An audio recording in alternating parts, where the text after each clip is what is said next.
Okay, we're going over the major bones that you'll need to know for the lab quiz. This does not mean this is the level of detail you'll need to know for the next lab exam, but this is for the lab quiz, just to get you up to speed with major bones. Okay? So here we go. We're going to start at the skull. Okay, can everybody please touch your forehead and say frontal? Frontal. Frontal, right here. Okay? Put both hands on top of your head and say parietal. Parietal. Parietal. Put your hand on the back of your head. Occipital. Occipital. Okay. Put your hands above your ears. Temporal. Temporal. Okay? Put your fingers on your cheekbones and say zygomatic. Put your fingers on your upper lip area, under your nose, and say maxilla. Put your hand on your chin and say mandible. Mandible. One more time. When I touch it, you say it. Forehead. Frontal. Frontal. Top of the head. Parietal. Parietal. Back of the skull. Occipital. Above your ears. Temporal. Cheeks. Zygomatic. Zygomatic. Upper lip. Maxilla. Maxilla. Good. And jawbone? Mandible. Mandible. So that's what you need to know for the skull for the lab quiz. Okay? I will not be probably putting anything about the vertebrae on the lab quiz. Those come up big time on the lab exam.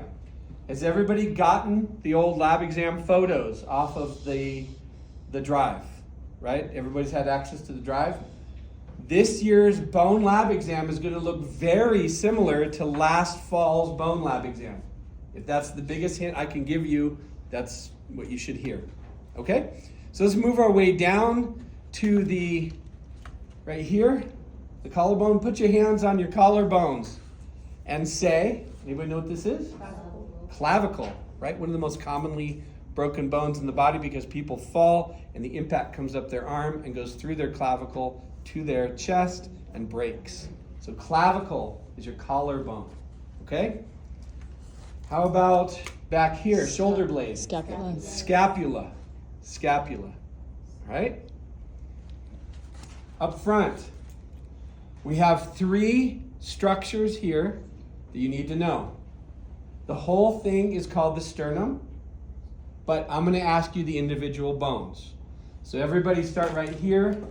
Let's not kick this guy down. Right here, and say manubrium. Manubrium. Manubrium. I remember it as a man's tie, the tie of a man's tie that a man would wear. Not that women can't. Men tend to wear ties, and so that's the man's tie part. Now right here, go put your hand right here and say body. Body. Body. And then does anybody know the little marker for CPR? Xiphoid process. So you put 2 fingers here to make sure that you don't press here and break it and puncture someone's lung, right? So one more time. Up here, the man's tie is the manubrium. And here, body. And then X, xiphoid process. Okay? You guys got it? All right. Let's keep moving down. Let's move over to the arms. Okay? Arms. If you hit your funny bone, you've hit what? Humerus. Your humerus, right? The funny bone is a nerve, the ulnar nerve that runs right through here. And so that's why this is called the funny bone, or ulna. Humerus. Okay, let's do, I think these colors might be a little distracting. The colors have to do with origins and insertions of muscles. Okay, so we have humerus, right? Mm-hmm. Okay, we have 2 bones in the arm that you guys need to know. One of them gets big at the wrist. Do you guys see how the upper bone gets big at the wrist and small at the elbow? And the other one is thicker at the elbow and thinner at the wrist. Ulna. Okay? So, can you guys put your thumb up? Run your hand along that bone and say radius. Now the key is radius gets big at the wrist. They both have an R sound, right? Radius, wrist, thumb. Okay?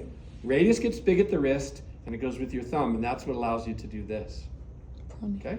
See how it rotates like that? Okay? Now, put your hand on your elbow bone, the little, what you call your pointy elbow, and run your hand along towards your pinky. Ulna. That's your ulna. Ulna. Now, if you look at this, you notice that the ulna gets big at the elbow, not at the wrist. So say radius wrist, Radius wrist. ulna elbow. So if it gets big at the elbow, it's the ulna. If it gets big at the wrist, it's the radius. Everybody got it? Okay. For the lab quiz only, all the little bones of the base of your hand. So touch here, right here, and say carpals. Carpals. Carpals. On the lab exam, you'll need to know them individually. Okay? Some lovers try positions that they can't handle. Okay? Next. So these are the carpals. I will ask this as a group on the lab quiz. See, it's at the base of the hand. Okay, the wrist joint here is below those, so the carpals are actually the base of your hand.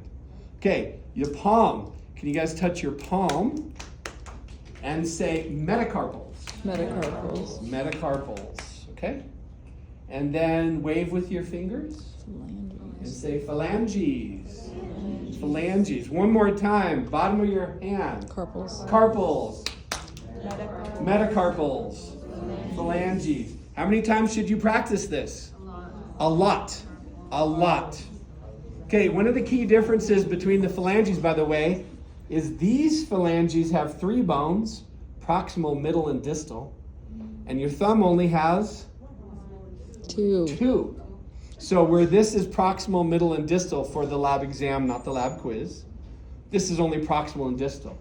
So if I ask, where's the middle phalange 1, what would you say?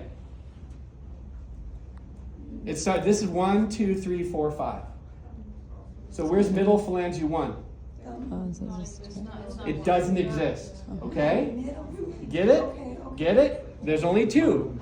Proximal and distal. Proximal, middle, distal.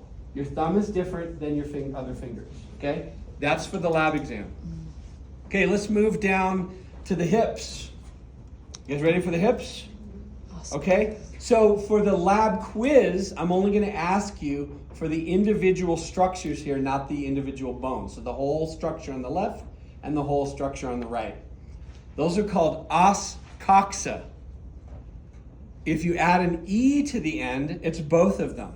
Now in Latin, on which this is based, pluralization isn't with an S like we're used to. It's usually with an E. So os coxa with an A is one of them, one of these hip bones.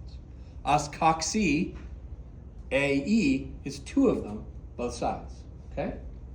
Together, they make up what is called the pelvic girdle. So these 2 things on the sides are called your pelvic girdle because a girdle wraps around a lady's waist, right? And this wraps around your hips, kind of forming a wrap around your hip area. So that's why it's called that.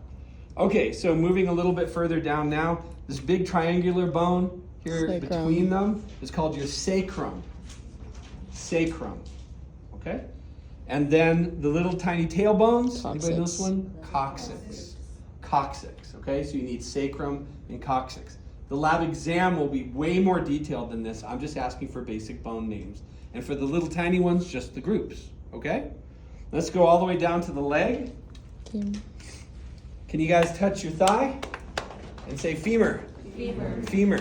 Okay. Femur. See, I can't really get him up as high as I would like. Anyway, you guys will be able to see this in the video. Okay, can you touch your kneecap and say patella? Patella. Okay, here's something cool about patellae, which is plural, is you're not born with it. It develops after you're born. It's required in order to walk, which means babies can't walk. When does it start to develop? About the same time babies are able to walk. So I'm going to ask you on the lab exam, what makes the patella so different? Is it something you're not born with? It develops as you start to walk. Pretty cool, huh? All right. Moving down to the rest of the lower leg here. Do you guys see that there's 2 bones here? One is really big and one is small. So the other one almost looks like a T-bone. You guys ever had a T-bone steak? So the bone looks like the bone in a T-bone, and that stands for tibia. T is the top in terms of size, and it looks like a T-bone steak, so it's the tibia. The other bone that is smaller, so can you guys feel your shin, the hard shin that's not covered with muscle? Say tibia. Tibia. Tibia. Okay, now feel the other side of your lower leg and you'll feel a muscle, right? Tibia. Embedded in that muscle is the other bone called the fibula. Okay, touch the bone on the lateral side and say fibula. Fibula. Okay, notice they don't have the same ending. It's not tibia fibia or tibula fibula.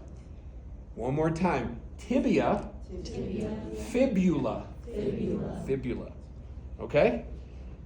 All right, moving down to the foot, and I think we've covered everything. Tarsals. All right, all of these are called your tarsals because they're associated with your toes. Everybody get it? Mm-hmm. These bones here, all the bones of your ankle and proximal foot. Everybody knows what proximal means now, right? Mm-hmm. The close part of your foot are called tarsals. Okay, for the lab exam, you'll need to know their names. Okay? So if your palm was your metacarpals, what would the palm or arch of your foot be called? Metatarsals. Metatarsal. So the arches of your foot are called metatarsals. And if your toes have the same names as your fingers, what would they be called? So stick up your feet and wiggle your toes and say phalanges. Phalanges. Okay, that is the lab quiz. That's it. All right.